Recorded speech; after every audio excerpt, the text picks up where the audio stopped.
final. Come, championship bound, baby! Woo! Big love, baby! Woo! Here, man. It got a little crazy out there, but we made it through. We're gonna keep stacking the day, so see you in the championship. Bow! Let's go! June 17th wasn't just another game. It was payback time. Remember May 30th, when Jacy Sheldon and the Connecticut Sun left Sophie Cunningham and Sydney Colson injured on the floor, and those dirty plays went unpunished? Well, the Indiana Fever remembered everything. And when Sheldon poked Caitlin Clark right in the eye during this rematch, something snapped. What happened next will show you exactly why you don't mess with Clark's teammates. Because Sophie Cunningham was about to deliver the most satisfying flagrant foul you've ever seen. If you support the Fever, comment down below. CC and Spicy Sophie, let's go! It was chippy the last time these two teams faced off too. Sophie Cunningham suffered her ankle injury in that game, but in addition to that, she actually had part of her front tooth knocked out. She made contact with Jacy Sheldon as Caitlin Clark knocks down the triple. But what people don't talk about enough is how hard you have to work to be able to be that good. All the hours that she's spent perfecting her craft. Retreating, firing, and hitting. So she can do that. On Indiana arguing the call. I mean, step back, you're late.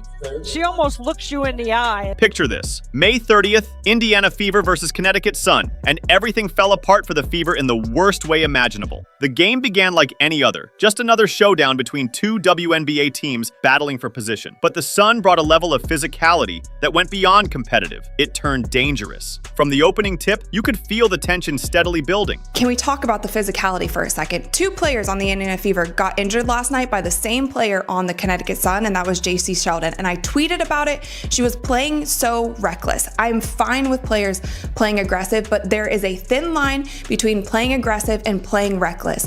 When you dive for a ball, you don't land on somebody's leg. She landed on top of Sydney Colson's leg, and her leg got stuck and literally twisted around. Both injuries, both Sydney Colson and Sophie Cunningham, were contact injuries. Sophie Cunningham was the first to go down, and it looked like a deliberate hit. The contact was intense, far too much for what should have been a routine basketball play. Then Sydney Colson got injured in another suspicious sequence that had everyone wondering what was really going on out there. The worst part? Jacy Sheldon was at the center of both incidents, playing with the kind of overly aggressive style that makes your blood boil. They weren't non-contact. They weren't ACLs, they weren't Achilles, they were contact injuries caused by the same player. And this kind of physicality that the WNBA they brag about. They say it's always been a physical league. That's just the heart of the It's not good basketball. And we've seen so many injuries. Paige Becker's out with a concussion. Rakia Jackson was out with a concussion. All of these injuries are contact plays. We've seen Caitlin Clark last year get chucked to the ground. We saw Angel Reese get clothesline chucked to the ground. The players continue to do it because the refs are allowing them. Why wouldn't you keep doing it if you're a physical player? Here's where the college rivalry adds fuel to the fire. Sheldon and Clark had been clashing since their Iowa versus Ohio State battles. Back in college, Sheldon seemed determined to get under Clark's skin every single time they faced off. She would follow Clark everywhere, bump her hard on screens, and talk trash during dead balls. This wasn't just about basketball anymore. It had become personal. Her mortal enemy took out a player. Jacy Sheldon. Caitlin Clark's mortal enemy.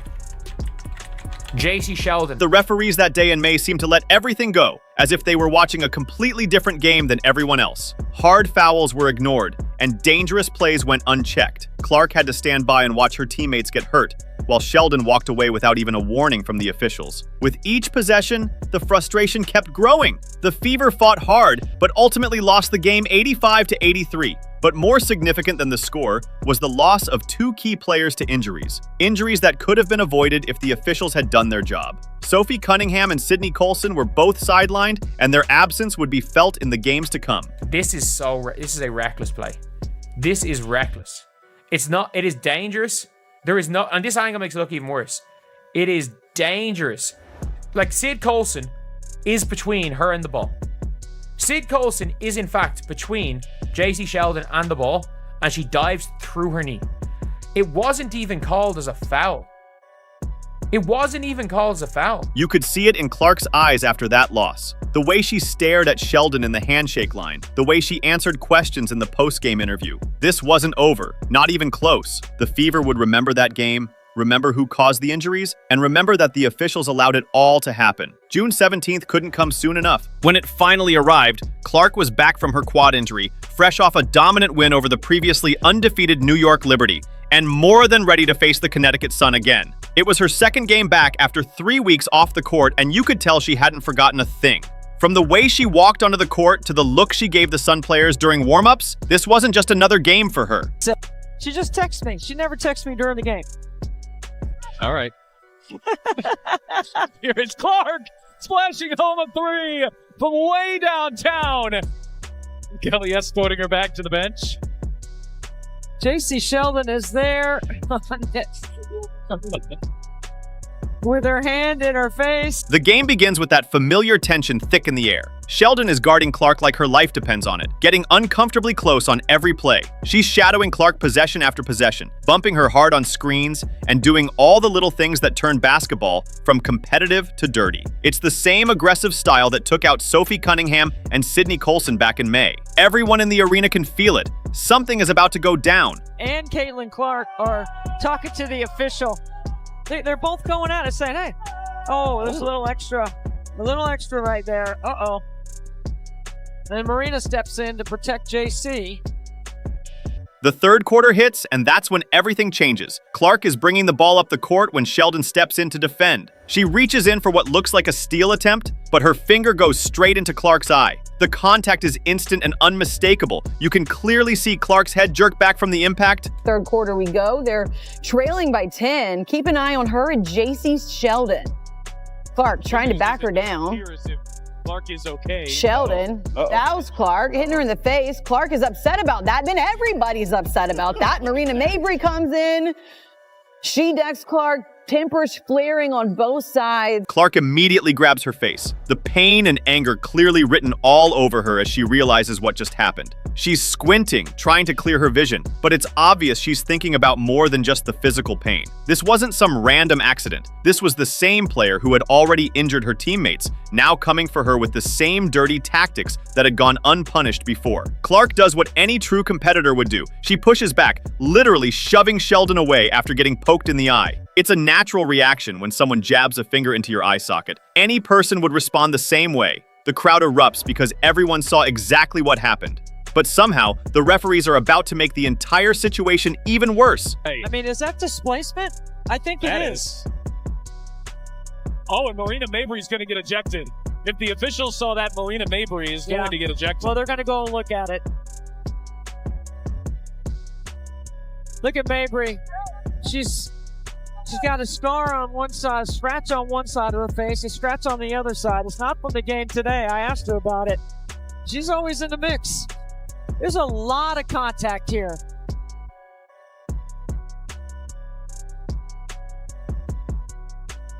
There's a scrape across the face. That's what Clark didn't like. Clark is standing there, holding her eye, clearly the victim of a dangerous play, but the officials are already reaching for their whistles. The arena buzzes with confusion and anger as fans point toward the replay boards, which clearly show the eye poke that started it all. But the refs have already made up their minds. They assess Clark with a technical foul for pushing back after getting poked in the eye. A technical foul for defending herself after someone jammed a finger into her eye. The decision made absolutely no sense to anyone watching. Clark had just scored 32 points in her first game back from injury, and now she's being penalized for reacting to the same player who hurt her teammates. The technical foul sends a terrible message to everyone watching. It tells players they can go after Clark with dangerous plays, and if she dares to respond, she'll be the one punished. But the eye poke was only the beginning. Marina Mabrey had seen everything unfold, and she was about to escalate things to a whole new level. Take another look as we try to figure out what exactly went down. So you see her get hit in the face. Jacy Sheldon doesn't like that, and everybody on the team doesn't like it. Marina, trying to have her teammates back, pushes her down. You see a little bit of drama all the way around. Tina, Charles, Clark, and Mabrey, they received technical fouls. Sheldon received a flagrant 1 foul. Right after Clark gets hit with that bogus technical foul, Marina Mabrey decides to take matters into her own hands, and in the worst possible way. Clark is still trying to recover from the eye injury when Mabrey walks over and does something that leaves everyone in the arena stunned. That's what Clark didn't like. And then Mabrey came in with a bump. And Mabrey's day is almost assuredly going to be done.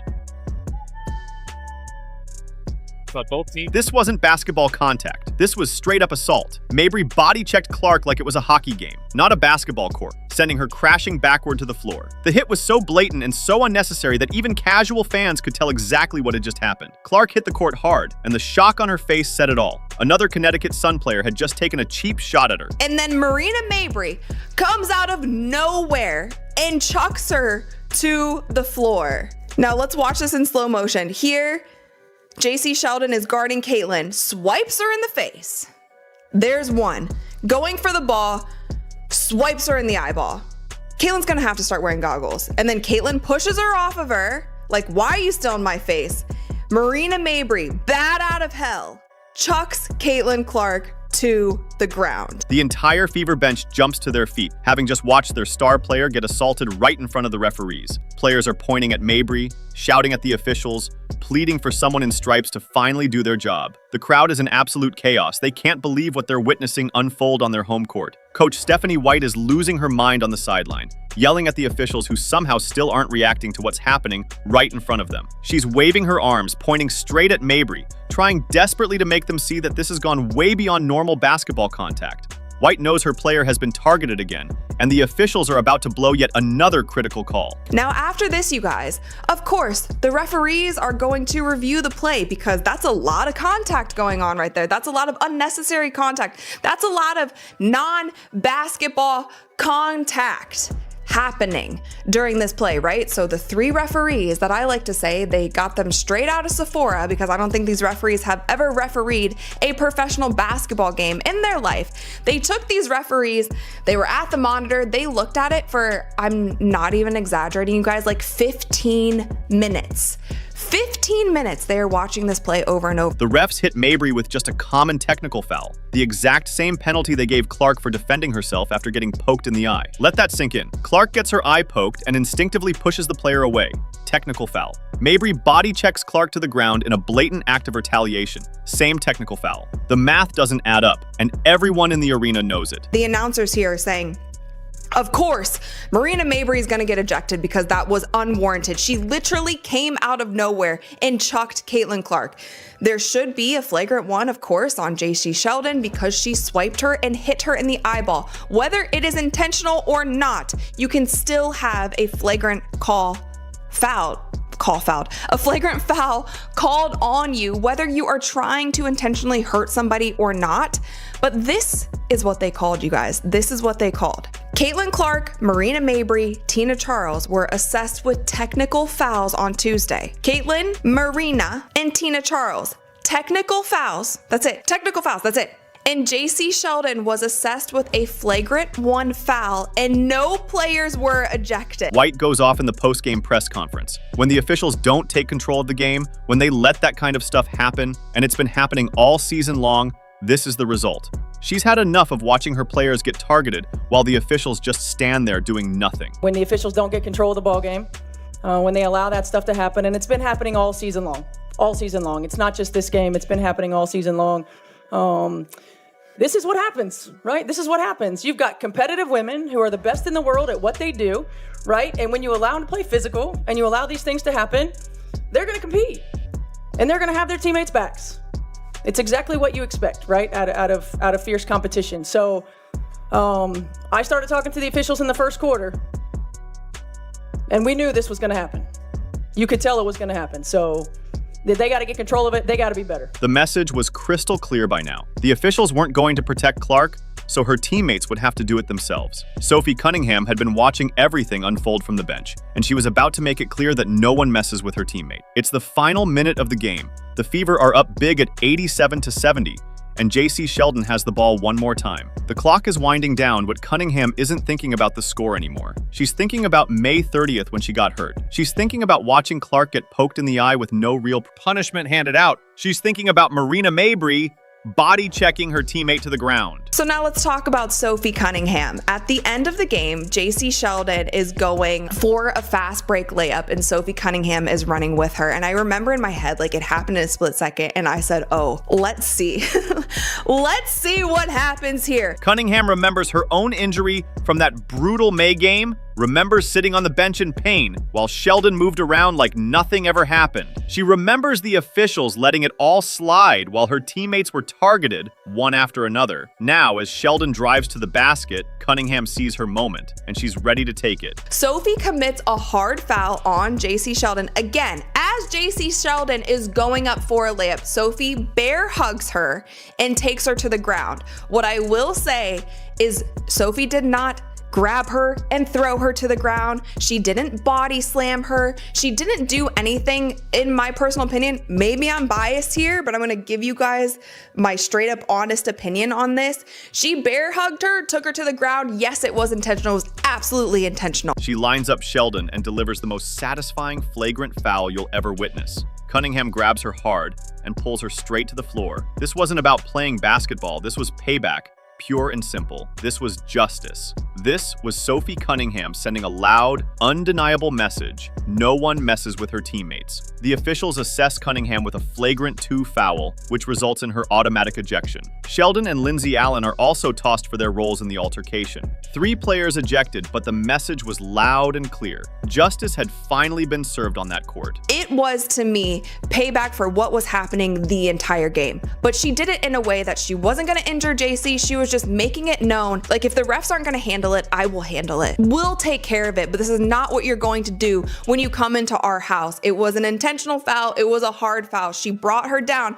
But with that, you guys, Jacy Sheldon got up and she was ready to go. So as you guys can see in this video, a whole scuffle breaks out. Sophie and Jacy are going after it. Both teams are running over, trying to break it up. It kind of goes into the fan section a little bit. Clark finishes with 20 points and 6 assists, leading the Fever to an 88-71 victory that felt like much more than just another win. Natasha Howard recorded her 50th career double-double with 16 points and 12 rebounds, while Kelsey Mitchell added 17 points. It was a full team effort, but everyone knew what truly mattered that night. A rare miss at the rim for Aaliyah Boston, the league's top field goal percentage shooter in the WNBA, but it's Boston who comes up with the steal and the find to Howard. Clark working on the rookie. Clark on the drive. Hang shot too strong. There's Howard to clean up. And Clark working off the ball, comes off the stagger. 3rd year in her WNBA in terms of setting up her teammates. Clark behind the back, feed inside. 2 more for Howard. This wasn't just about beating the Sun. This was the Fever proving they won't be bullied, they won't be intimidated, and they will always protect their own. The win sends them to their first ever Commissioner's Cup final in franchise history. But more importantly, it sends a clear message to the entire league. If you target their players, be ready for the consequences. The Indiana Fever fans were chanting, "Sophie, Sophie."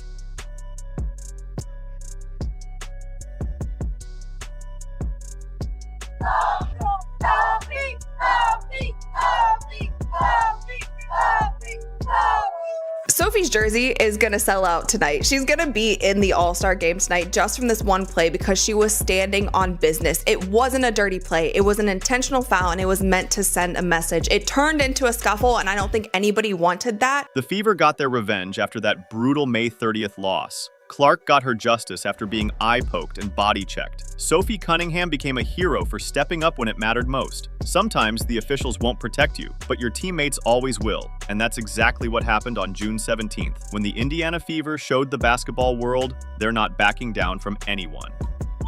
Oh, and Clark just took it away. It's a 2-on-1. Clark, bounce pass, pretty find, and Mitchell won't miss from there.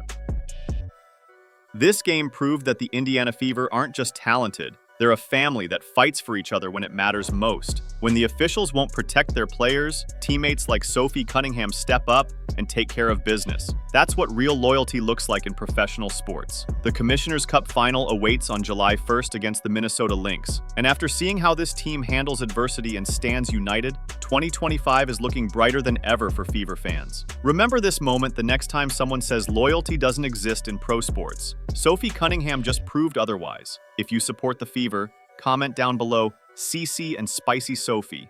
Like, subscribe,